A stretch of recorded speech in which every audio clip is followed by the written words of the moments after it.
الحمد لله والصلاة والسلام على رسول الله وعلى آله وأصحابه ومن والاه اما بعد. السلام علیکم و رحمت الله و برکاته. برادران و خواهران مسلمان، بیایید خود را با گفته های قرآن کریم بسازیم. قرآن نامه ای است از دوست. اگر هر وقت بازش کنی خودت را خواهی شناخت. هر کس که با قرآن کریم انس بگیرد نه در دنیا تنها میماند و نه در آخرت بیاور. قرآن آینه است که اگر با دل نگاهش کنی چهره خودت را خواهی دید. هر آیه از آیه های قرآن کریم دری به سوی آسمان است. فقط کافی است که کلید قلب خود را بچرخانی، کلید قلبت را باز کنی، به سوی قرآن باز بگردی. قرآن عهد الله عزوجل با بندگانش است.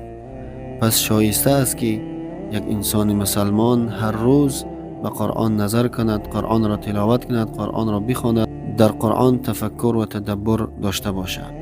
قرآن کریم کتابی است که با هر بار خواندنش صحیفه تازه از خودت باز می شود، صحیفه تازه زندگی خود را ورق می زنی. قرآن کتاب انسان ساز، قرآن کتاب جامعه ساز است، قرآن کتاب ربانی است. اصول اساسی برای تربیت قرآن کریم است. یکی از نمونه های تربیت قرآن کریم ای است که الله تعالی در سوره بقره می فرماید کما ارسلنا فیکم رسولا منکم، این که در میان شما پیامبری از خود شما فرستادیم. پس وجود پیامبر اکرم صلی الله علیه و سلم، امام مربیان و دعوتگران، از خصوصیات امین نخبگان یعنی صحابه کرام است. نخبگانی که الله تعالی با سپردن تربیت صحابه به دست پیامبر اکرم صلی الله علیه و سلم به آنها عزت بخشید، به آنها شرافت بخشید.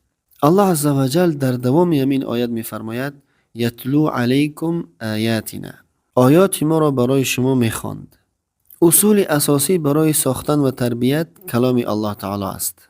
وقتی که برای نخستین بار، برای اول بار نازل می شد، با نزول آیه های امیدوار کننده به مسلمان ها قوت و نیرو می بخشید. پس نسلی برجسته و ممتاز در تاریخ انسانیت ساخت.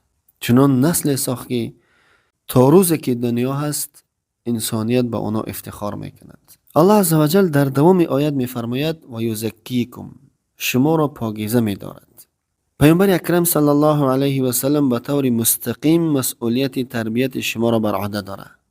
و او کسی است که در اخلاق و تطبیق اجرای احکام قرآن به جای رسیدگی است که الله تعالی با او چنان صفت جامع از میان همه انسان ها میکند که بر هیچ کسی کردگی نیست. فرمودگی است الله عزوجل و انک لعلی خلق عظیم، واقعا تو دارای اخلاق بسیار بزرگ هستی. در ادامه این آیت میفرماید و یعلمکم الکتاب و الحکمه، وظیفه دیگری پیامبر اکرم صلی الله علیه و سلم و کتاب حکمت را به شما می آموزد. این وظیفه سوم رسول الله صلی الله علیه و سلم است که اصحاب و یاران بزرگوارش را کتاب و حکمت بیاموزد. پس برای این که قرآن کریم در امت اسلامی تأثیرگذاری واقعی گرده، باید مربی آن ربانی باشد تا به تزکیه انسانها و پاک نمودن قلبهای آنها بپردازد، انسانها را بسازد، خودش ربانی باشه، انسانها را انسانهای ربانی بسازد و شریعت الله را از قرآن و سنت برای مردم بیاموزاند. مردم نسبت به شریعت، به دین، به اسلام واقعی آگاه بسازد. پیامبر اکرم صلی الله علیه و سلم به اصحاب و یاران خویش علم می آموخت و آنها را تربیت می کرد تا اینکه آنها با آموزه ها و دستورهای الهی آگاهی پیدا کنند و مردم به اساس برنامه الهی تربیت کنند. پس صحابه از پیامبر اکرم صلی الله علیه و سلم برنامه تعلیم و تربیت، شیوه دعوت و روش و شیوه راهبری را از تمام حیات پیامبر اکرم صلی الله علیه و سلم فرا گرفتند و آموختند. به این روش نسل را به طور کامل آماده نماید و او را برای راهبری و زعامت جامعه انسانی شایسته بگرداند. چنانکه یاران پیامبر اکرم صلی الله علیه و سلم بعد از پیامبر اکرم صلی الله علیه و سلم در حالی که حاملان تربیت قرآنی بدند، حاملان تربیت نبوی بدند، به منطقه های مختلف رفتند و گواهان تبلیغ رسالت به مردم بدند. رسالت الهی را برای مردم به طور کامل رساندند. آنها پیش از اینکه پیامبر صلی الله علیه و سلم بیاید در جنگ ها، کشمکش ها و جاهلیت همه جانبه بودند.